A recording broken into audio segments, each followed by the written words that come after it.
Listen well, children. Before the first dawn, before the world had a name, a great ice covered all things. It was clear as spirit breath, and within it slept the heart of nature itself. From the deep came a mighty orca spirit. It saw the ice and hungered for its power. So it swallowed the ice whole, and grew strong and proud and cruel. Other spirits came, drawn by the ice's song. Some bowed to the great orca, others were chased into the cold dark. For many ages it ruled alone, its shadow heavy upon the waters. But one day another orca came, bold, bright, unafraid. For many moons they fought, their battle shaking the ice and the stars. At last they grew weary and made a truce. The new orca gathered the small spirits, offering them peace beneath its fin. For a while there was balance, but all things change, children. When the challenger's strength faded, the great orca rose again in hunger. It scattered the small spirits, sending them wandering through time. And still, on quiet nights, their voices drift upon the wind. So this little dramatization is really one of these little stories that happens all over New Eden. This is the story I came upon on the local ice belt where I had been mining my ice. I didn't really know it at the time, but one of the orcas, accompanied by Mackinaws, he was in the same alliance as I was, and I didn't know it that he was actually protecting me. He had been talking to the other orca and essentially told him to leave me alone. And the story I was told about this ice belt was really fascinated me. So these two guys had been at it for months, competing over this ice belt. And not like the regular PvP you hear about. They were doing the so-called bumping when you're pushing away the big mining ships. This had been going on for several months. But what eventually happened was that the orca and Mackinaws that were in my alliance, they left it. And with that, my protection disappeared. And the way I realized this was when I suddenly found myself hurtling 8,000 kilometers an hour straight out into space, and the guy had started bumping me off. And I quite quickly took the hint, and then I was facing a problem. I actually had no more ice, because these guys were always in the belt. So what was I going to do? Well, luckily I had struck up contact with someone.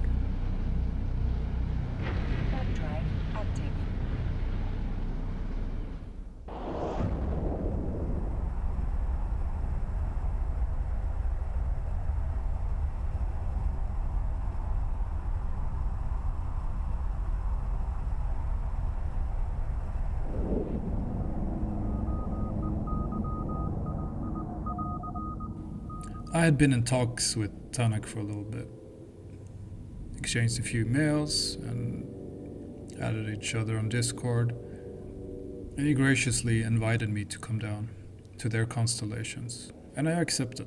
This was partly because the alliance I was already in, it wasn't really lively.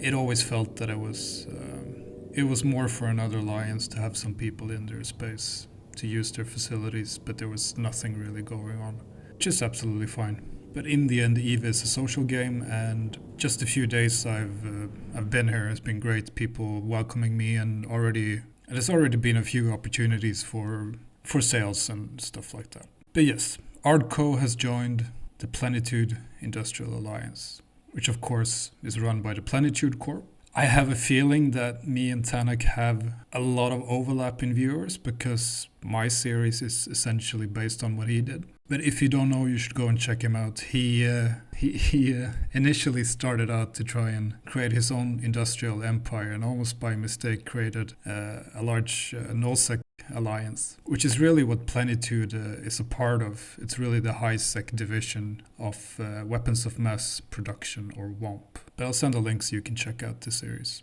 Now, what does that do for Ardco? Well, we're part of the alliance, but not part of the Plenitude Corporation. So I'm still acting decently independent. I'll, of course, help out as much as I can. Already, as I said, been talking to many people. But in terms of what I'll gain from this, I'll have access to 2 ice fields, as well as I'll be able to use the facilities that Plenitude provides, and the tax rate is super low, so I can cut down on my margins even further. But the ice fields I feel right now is the big one, because one of them is in nullsec in the WOMP spaces. Could probably move all my production to nullsec as well and make the margins go down even more, but I don't want to just move into nullsec as soon as the opportunity arrived. And I do want to help out Plenitude and use their facilities and provide some funds, and also, make contacts. But with that, we can go into and look at what's been going on this week. So we left off around here at the 12th. We had a net worth hovering around $1 billion, a lot of that in assets. But this entire week has, it's been pretty slow. It's been a lot of moving stuff, especially these 2 days. This is where I started moving my stuff down to Kittaled. So I just spent 2 evenings going back and forth and moving all my stuff. But here we actually had our first sale of fuel blocks when Plenitude bought about 100 million worth. I've also started seeding a few markets to just see if there's any demand for fuel blocks around here. Nothing so far. I'll give it a few weeks and we'll see what happens. Other than that, it's mainly slowly getting the PI set up. I haven't had time to go into the ice mining yet, but I'm sure this graph will start spiking pretty soon. So I talked a bit with Thanak and the other guys in the Alliance, and from what I can tell from what they're telling me, the biggest dent I can do into the margins for my fuel blocks would be reprocessing. So I'm still continuing doing that. I'm trying to use the daily logins tactically here and get the really long ones out of the way, because I really hate I really hate skills that take 2 weeks. It's such a pain when you want to make progress. But we're getting there. I think it might be worth looking into the implants and stuff as well soon.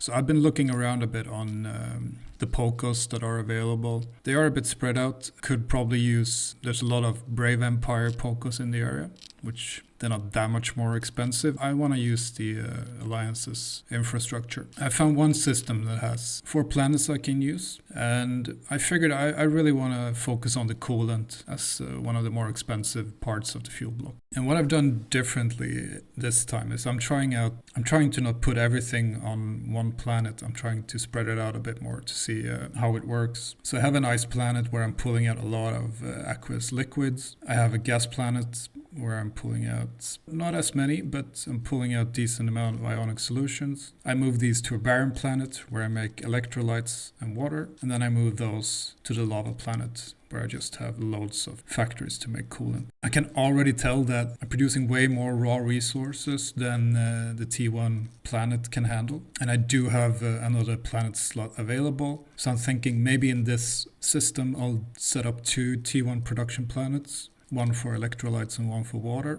And then in another system, I can maybe have my coolant production. But I'll have to experiment a bit and see what works, figure out what the other planets are. Now I want to extend a huge thank you to all the people who have contacted me. Some of you have been absolute legends, guys sending me $1 billion, which I had to send back. I can't really accept the really big gifts because I feel it will ruin the progression of the series, but I really appreciate it. If you want to help, you can give me ships that are around what I'm using. Not anything that will kind of like make it feel so I'm cheating in a bit, if you know what I mean. But if you want to help out, you can. I'd be happy to have some people around for ice mining or whatever, really. But again, I really appreciate it. And I also want to send out a huge thank you to the members of Plenitude. I felt really, really welcomed. So many people just writing to me and saying, "Oh, cool to have you. Gonna follow the series," and all the comments on videos and likes and 130 subscribers. Again, I keep saying this in every episode. It's just really cool to see, and I'm glad that you guys seem to enjoy it. The goal for the next week will be to set up the PI and really focus on producing a lot of coolant so I can make a huge dent in the margins and really start producing a lot of fuel blocks. We have a standing order with Plenitude for 5,000 fuel blocks now, which should go through each month and should give us a little bit of cash flow, which is actually kind of needed. I feel it's holding me back a little bit. Technically, I could just buy all the materials from the market and produce tons of fuel blocks, but I need to find a way to navigate this, which is part of the charm and the challenge of it. Hopefully I'll get to do some ice mining. So to all you Plenitude members, please nudge me when the belts are up. If you have Orca and stuff, let me know. I would love to do some mining with the mining bursts. Hopefully I can find some new buyers as well. I have been told that fuel blocks are part of reactions. So especially the fuel blocks that are made from the different factions and isotopes should have pretty decent margins. So I'm gonna have to bother some of the manufacturers in the area and see. I do have some oxygen fuel blocks. These are the ones I have been seeding the markets with. But I will need to get a feel for how the economy works around here. So far, a lot of it seems to be person-to-person based, which is, again, is fine. You don't have to deal with the taxes. But this is the fun part as well, trying to figure out how everything works. But again, a huge thank you to everyone, and hopefully I'll see you next time.